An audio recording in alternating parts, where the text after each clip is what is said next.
शिवाची तमानं बाळगणारे शेकडो माणसे शिवाजी महाराजांना मिळाली आणि ती मिळत गेली. का ते सांगतो.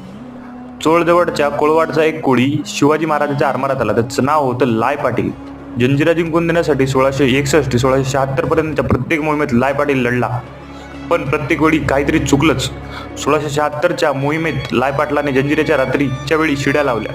जर सापडला असता तर त्याचं मरण पक्क होतं असं हे काम होतं, पण लाय पाटलाला मरणाची फिकीरच नव्हती. पण ठरल्याप्रमाणे मोरोपंत पेशवे फौज घेऊन जंजिऱ्यावर पोहोचलेच नाही आणि त्यामुळे जंजिरा पुन्हा एकदा स्वराज्यात यायचा राहूनच गेला. पण म्हणून महाराजांनी लाय पाटलाची मेहनत वाया जाऊ दिली नाही. महाराजांनी लाय पाटलाला सन्मान केला, त्याचे वस्त्र पोशाख आणि एक पालखी दिली.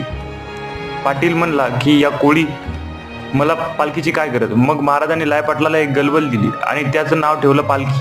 पाटीलकी त्याकडे अगोदरपासूनच होती, म्हणून महाराजांनी त्याला सरपाटीलकी दिली. आपल्या मावळांच्या पाठीवर थाप मारण्याची महाराज